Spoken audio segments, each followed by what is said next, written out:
Hello community, welcome to YouTube Gaming Community. I'm your host Trouble835. So today, we're going to talk about the topic that basically has rocked YouTube, where Sega basically went from being a good company to being a douchebag. Quite frankly, Sega has accomplished something the very end of the year that I thought would be really hard to do, and that was they're basically taking douchebag company of the year away from Electronic Arts, away from Activision, and away from Capcom. They basically are made themselves right now douchebag of the year as a company for the fact that they are flagging all videos across YouTube that have anything to do with the Shining series.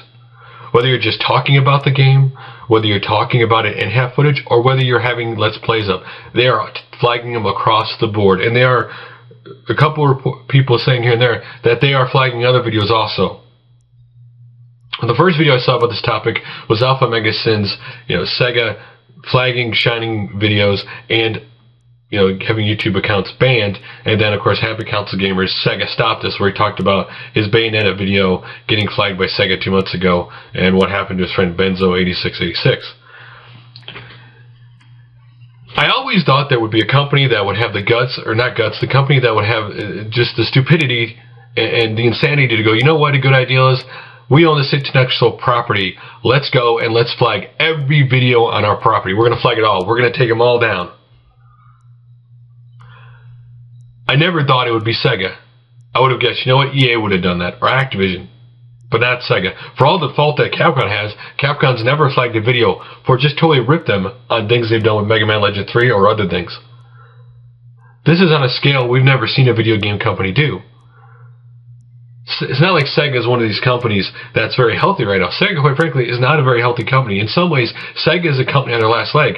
I just didn't realize they were so desperate. This almost seems like a Midway desperate at the end of Midway, where we're losing money, we're going to go down. What are we going to do? Let's just flag every video across the board, get them completely removed.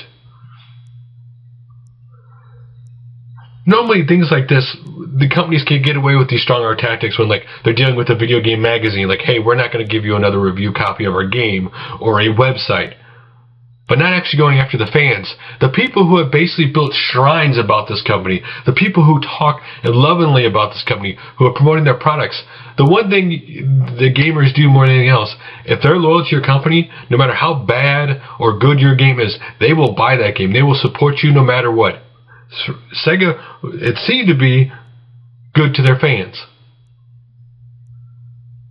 But this is not an act good to your fans. This is basically attacking your fans who did nothing wrong. Even if somebody put a video not liking your game, totally destroying your game, that is their right and their opinion. These people are not paid to do this. I mean, what I mean by that, these people are not on a website. These people are not in a magazine. These are average people talking about the game. Quite frankly, any publicity is good publicity when it comes to any product. Because if that product's in the back of your mind, the more you realize that when you're at the store looking for something to buy, that's in the back of your mind. You might pick that, you're more likely to pick that up because it's already in your mind, already in your thought process, good or bad. Because sometimes you may pick a game up not just how good it is, but sometimes you pick a game up just because you heard how bad it is. And now Sega, the whole point or the theory is Sega's doing this because they're going to be supposedly announcing a new Shining game on the PSP. And that the thing is, people say that they're worried that people are going to get confused with this game with other Shining games. In other words, you're saying the people who buy your product are stupid, that they don't know any better. Which is entirely wrong, because the Sega fan base knows every game ever made, what year it was made, and every little thing about it. Sega has one of the loyalist, knowledgeable fan bases of all video game companies out there. Now, there was another theory why this is happening. The other theory is that YouTube's search optimization is out of whack and it's flagging videos across the board. For those who don't know what YouTube search optimization is, on the flagging side, it is basically where a company gives YouTube keywords that they want flagged because they say that has to do with their intellectual properties. And what happens is the keyword search goes out, looks for these words, and flags videos across the board based on those results. Of course, the other way is the company actually giving you a list of channels and videos that they want flagged. And so now we have a situation where basically the advice to everybody around the community is don't put up a Sega video, because you can't be sure they're not going to flag it eventually. or get taken down. A lot of people's accounts, not only have videos been flagged, but a lot of accounts, good game people in the community, have been taken down because of this.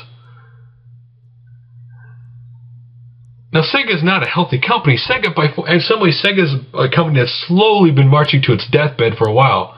Some people don't want to hear that, but it's just face facts where facts are due. There's only a couple games that Sega has that even does well for them. That's anything with Sonic and Yakuza. Outside that, any new IP Sega's basically tried this generation has pretty much fell flat on its face. You know, they may be good games, they haven't sold well at all. And the only other thing they've been doing is putting out all their old games on XBLA, on PSN, on Steam. As of right now, where I stand, I will not support Sega in any way. I am not going to buy any new game they release. I'm not going to buy any old game they release on any digital store. I will not support a company that attacks their fan base who did nothing wrong, except show their passion for a company, which is the essence of what our community is about. People getting out here making videos about what they're passionate about.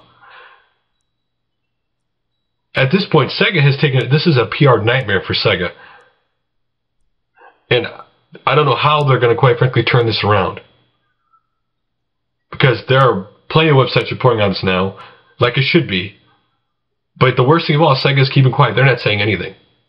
So, my question to you is, what do you think about Sega flagging videos on YouTube? Do you like it? Do you not like it? Love to hear your comments below. That was a long one going on it, but I just can't stand it when a big corporation comes in and bullies people for doing nothing wrong. So, we got a bunch of other videos to get to today. And to lighten the mood a little bit, we will go to Chipsturs' channel. If maybe last year you saw his birthday video, was rather funny, where he got his big projector, screen projector. Well, this year, Chipsturs' 31st present video, he gets a Wii U, but the video is just like last year's. There's a lot of comedy. It's really funny. If you need a good laugh, definitely check it out. So we're going to turn the tide a little bit. We're going to go in a different direction now. We're going to go to MarlinLee's video, and that is Scramble for the Atari 7800. Now, this is a new homebrew game that came out on the 7800, and quite frankly, it is a rare homebrew game because the guy who made this homebrew actually went to Konami and got permission. This is actually an official licensed game from Konami, the company who actually has made the game. Which one is cool that he went to them, and is even cooler that Konami gave him permission. One thing I would like to see, and my focus of this year in general, is I think you're going to see the homebrews get very more popular. I think you're going to see a lot more people digging back into their old systems and buying homebrews, especially now there seems to be more and more people making homebrews across the old systems. It's great. These old systems are getting a new lease on life, especially if you're a fan of it. It's really cool. So, the next video we're going to get to is Sandamtod's video. It is a tag video. It is Open Tag, your least favorite system. Now, I didn't have to think about this very long, quite honestly, because my least favorite system is, I was excited for it, but I was very disappointed for it. And my least favorite system of all time, quite frankly, is the Atari Jaguar. Because I was such a big Atari fan. And when I heard Atari's releasing a new console, I was ready. I was all in. They just had to make decent games. It had to look decent. I was ready to be all in. I was ready to buy it. I was ready to support Atari. When I first saw the images of the system, I thought that system looked cool. The red and the black. I saw the whole Jaguar, you know, the big old, you know, Jaguar claw cutting across the eyes. Awesome. I was like, that looks cool. But then I started to see the video game pictures in the video game magazines. And quite honestly, it's like, what is this? This garbage is no better looking than an NES game. That really was my mindset when I saw the pictures. I was like, I was thoroughly disappointed that they had their chance to come in, have a triumphant return, and they failed miserably. And then I went into a store and actually had a chance to play it. And that big old joystick thingy, as a, you know, even as a teenager, I was like, I don't want to play on this thing. This thing is too big. It's too clunky. And I just never liked the system. Part of it was hype. Part of it was I was expecting something different. I was expecting the graphics. I wasn't even expecting the graphics to be better than the current games. I was expecting to be on par.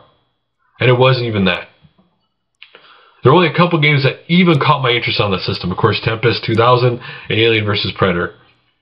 So, we want to go to this video, leave a comment, leave a video response of what your least favorite console is.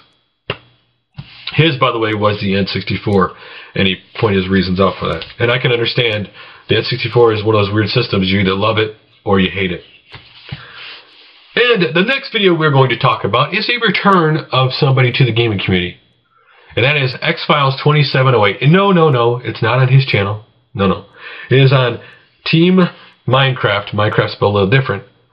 And I will put a link to his channel below, where basically him and two fellow YouTubers are playing Minecraft. So if you want to go check out his videos again, go to the channel. And the next one is a fellow YouTuber, Luke Morris 1, just trying to get everybody in the Christmas spirit. And that is early Christmas ideal for the YT gaming community. So basically his idea was take some games you maybe you don't want anymore, or you're not going to play much, and just send it to a fellow YouTuber as an early Christmas gift. 5 games, whatever. Just pick fellow YouTubers and just send it to them. Just, as an early gift to get people in the Christmas mood. So if you're interested about, his whole way to do this and what his ideal for it is, go to his video. Really cool ideal. Quite frankly, if I don't have anything packed up right now because we're getting ready to tear this all up, I would do it myself. But they're all packed up in boxes, and it would take forever to find them all, unfortunately. And the last video I have for you is from IntellivisonDude, and it is a fun ideal for the YouTube and Intellivision gaming community. So his ideal is quite simple. He has one Atari poster, and he has an Intellivision book, or maybe it's an Atari book. It's been a little while since I've seen the video. And basically, for the gaming community, he's going to send around this Atari thing. Everybody sign it. It's a cool little thing, and then you pass it on to the next person. And then that person signs it, he's passing it on to the next person. Just a cool little thing for the gaming community. As for the other book, you would have to go on the forum which you posted the video to say you want to do that, and then to get on to sign that book also. But just a really cool, fun ideal that people in our gaming community are doing. So guys, that is my video for today. Tomorrow, yes, there will be one tomorrow, we are going to talk about the changes to the YouTube layout. So guys, see you then. Bye-bye. Bye-bye.